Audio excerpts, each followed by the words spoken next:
The drama surrounding Caitlin Clark has now reached a level that few in sports could have predicted. And Stephen A. Smith has just thrown gasoline on the fire. This isn't just about hard fouls, questionable officiating, or a petty locker room politics anymore.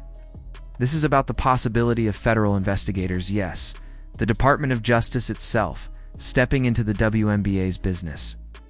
And at the center of it all is a player who didn't just join the league, she transformed. Caitlin Clark, the golden child of women's basketball, has become both the WNBA's biggest asset and its most controversial flashpoint in her second year. Clark's resume already reads like that of a generational talent, top 4 in MVP voting, league leader in assists, and a game-changer whose presence has done more for the WNBA's visibility and financial growth than any marketing campaign in history. Since she arrived, the numbers have been staggering. Merchandise sales up 601%. Indiana Fever viewership up 170%.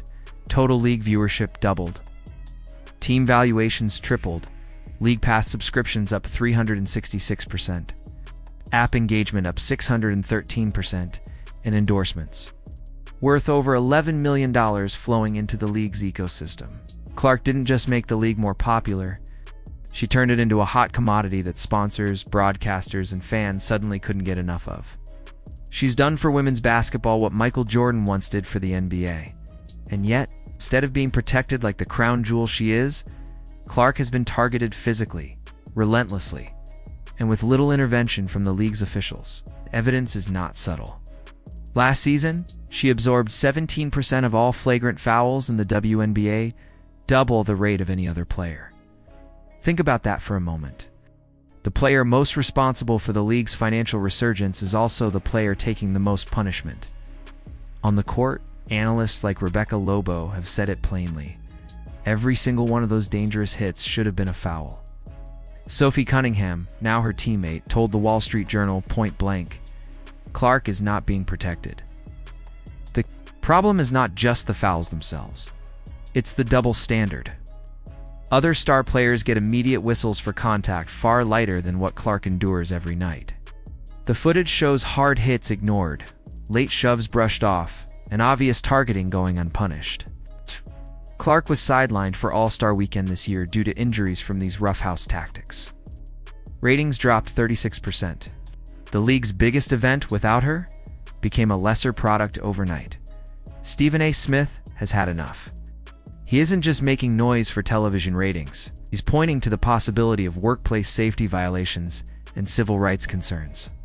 He's echoing the Wall Street Journal's explosive op-ed that argued, Clark's treatment could warrant a federal probe, the same kind of scrutiny once aimed at the league in a pregnancy discrimination case.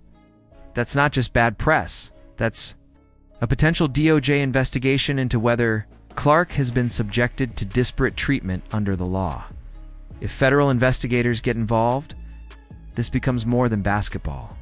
They'll have subpoena power. They can dig into internal emails, referee communications, and league policy documents.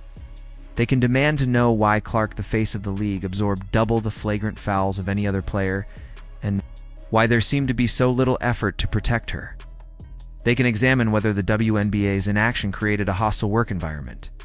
And if they find violations, the fallout could be catastrophic. From stripped special privileges to renegotiated broadcast rights to sponsors bolting overnight to avoid being associated with a league under civil rights. It's investigation, and it's not just the fouls. The jealousy within the league is now on public display. Clark shattered the All-Star fan vote record with 1.29 million votes, yet her peers ranked her 9th among guards.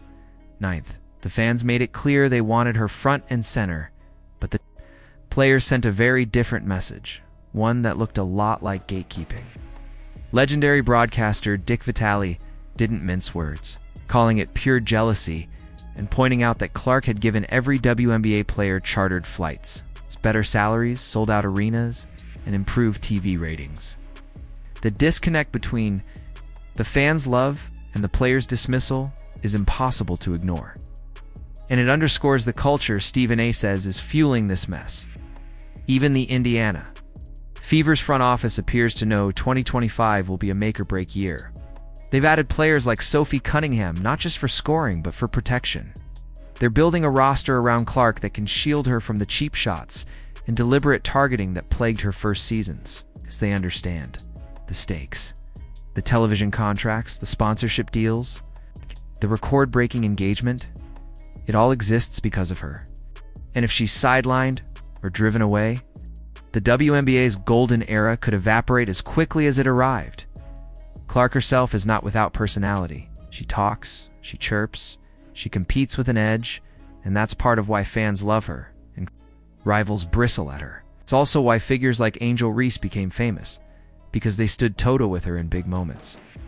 But none of that justifies the volume and severity of hits she's taken or the lack of league protection.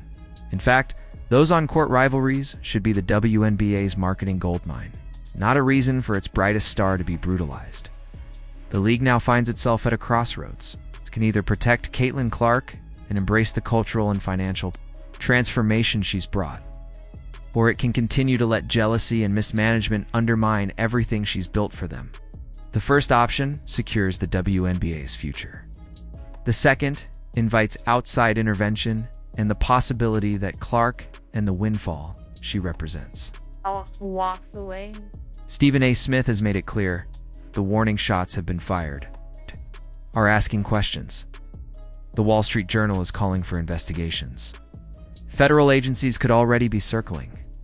The WNBA's decision makers can evolve now, or they can be forced to answer under oath later. Because if they don't, Caitlin Clark's story won't just be about a generational basketball talent. It will be about how the league that needed her most failed to protect her, and how the federal government had to step in to do the job. If you believe it's time for the government to protect Caitlin Clark, drop a Protect Caitlin Clark. In the comments, hit like, subscribe, and turn on all notifications so you never miss the stories the WNBA doesn't want you to hear.